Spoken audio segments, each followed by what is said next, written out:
दिल्ली में e rickshaw विवाद तूल पकड़ता जा रहा है। हाई कोर्ट के बैन के बावजूद भी शुक्रवार को कम संख्या में ई रिक्शे सड़क पर उतरे। कोर्ट के आदेश को नहीं मानने वाले रिक्शा चालकों को पुलिस की सख्ती का सामना भी करना पड़ा और शाम तक करीब 300 ई रिक्शे पुलिस ने जब्त किए।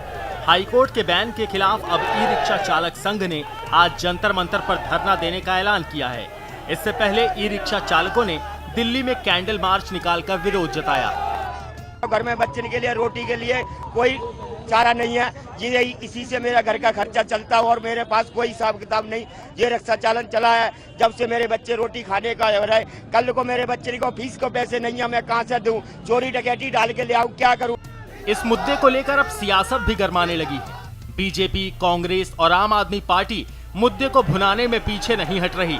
परिवहन मंत्री नितिन गडकरी की आवाज की तरफ बढ़ रहे आप विधायक राजेश गर्ग और रिक्शा चालकों के कैंडल मार्च को पुलिस ने वजीरपुर के पास रोक दिया। विधायक समेत चालकों को पुलिस मौर्या एनक्लेव थाने ले गई। विधायक राजेश गर्ग ने नितिन गडकरी पर रिक्शा चालकों को धोखा देने का आरोप लगाया।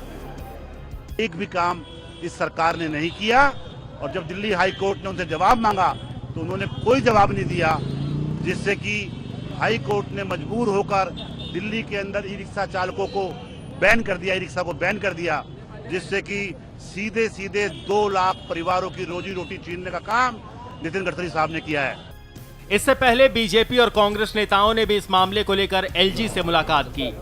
ई रिक्शा दिल्ली में बंद नहीं होंगे, कोर्ट के ऑर्डर की हम सम्मान करते हैं, लेकिन जो जिस तरह से डिसऑर्गेनाइज्ड हैं और लेफ्टिनेंट गवर्नर को, उपराज्यपाल को इसके लिए जो भी अपनी तरफ से प्रयास करने हैं वो निश्चित रूप से इसके लिए बेस्ट डिफेंस करेंगे। म्यूटर की सिक्योरिटी के साथ, सेफ्टी के साथ कोई समझौता नहीं होना चाहिए। उसकी सेफ्टी के मद्देनजर सरकार को गाइडलाइंस बनानी चाहिए, लेकिन इन गरीब लोगों का रोजगार किसी भी कीमत पे नहीं छीनना चाहिए। एनवायरमेंटल फ्रेंडली ये रिक्शाज हैं। इधर हादसे का शिकार हुए पीड़ित परिवार ने ई रिक्शा पर हाईकोर्ट के बैन को ठीक बताया और खुद के लिए सरकार से मुआवजे की मांग की है। फिलहाल हाईकोर्ट के आदेश के बाद केंद्र सरकार भी हरकत में आ गई। सड़क परिवहन मंत्रालय ने 650 वॉट तक के ई रिक्शा को मोटर वाहन अधिनियम के दायरे से बाहर करने के लिए जल्द मोटर वाहन अधिनियम में संशोधन को मंजूरी देने की बात कही है।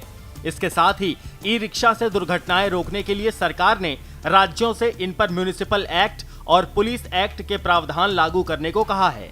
दिल्ली की सड़कों पर फिलहाल 1 लाख ई रिक्शा चल रही हैं।